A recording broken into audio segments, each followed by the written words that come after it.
জলের বোতল, পার্টস আর যেসব রিপোর্টপত্র ছিল সব কিছুই নিয়ে নিয়েছি। চলো এবার যাওয়া যাক।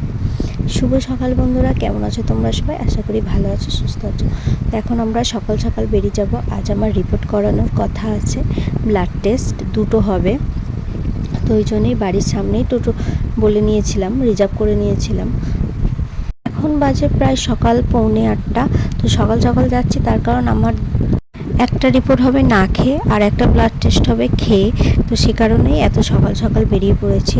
আমি আর আমার মা যাব, তোমাদের দাদাভাই যাবে না, কারণ ওর ছুটি নেই। আর আমাকে রিপোর্টটা নিয়েও 2 দিন পরে ডক্টর দেখাতে যেতে হবে।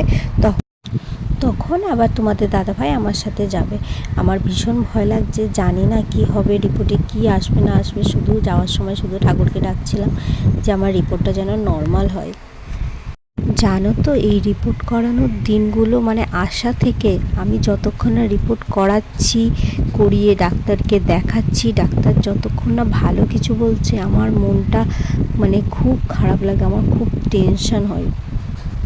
আর আমার মনে হয় আমার মতো সবারই এরকম হয়। চলো, এসে গেছি, আমি এখানে পৌঁছে গেছি, বসে আছি। আমি প্রেসক্রিপশান জমা দিয়েছি, ওখানে জমা দেওয়ার এই বসে আছি। আর এত প্রচণ্ড পরিমাণে ভিড় হয়েছে। হ্যাঁ, শুধু ব্লাড টেস্টের ভিড় নয়, এখানে অনেক পেশেন্টের আছে, ইউএসজি হবে।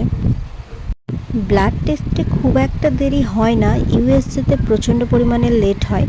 তো প্রথমে যেটা খালি পেটে ছিল ওটা আমি দিয়ে এসেছি।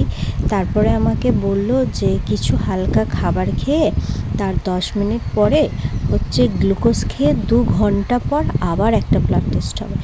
তাই মাকে দিয়েছিলাম, বলি চলো তাহলে তুমি কিছু পরোটা খাও। আর আমি বিস্কুট আর একটা কেক নিয়েছিলাম। তো আমাকে বলেছিল 75 গ্রাম গ্লুকোজ 250 গ্রাম জলে মিশিয়ে খেতে, কিন্তু খাওয়ার পর আর 2 ঘন্টা কোনো কিছু খাওয়া যাবে না, তবেই ব্লাড টেস্ট হবে। আর তোমাদেরকে বলি, তোমরা যারা বাড়ি থেকে জলের বোতল নিয়ে যাবে তারা একটা 250 গ্রাম মাপ করে জলের বোতল নিয়ে যেও। আমি নিয়ে যাইনি, তাই আমি ওখান থেকে কিনে অর্ধেক জলটা মাকে খাইয়ে দিয়েছি আর অর্ধেকটা নিয়েছি। 2 ঘন্টা শুধু শুধু বসেছিলাম, এতটা বোরিং লাগছিল। তারপরে হওয়ার পর এই আমরা বাড়ি চলে এসেছি। পরে রিপোর্ট এনে তোমাদের সাথে কথা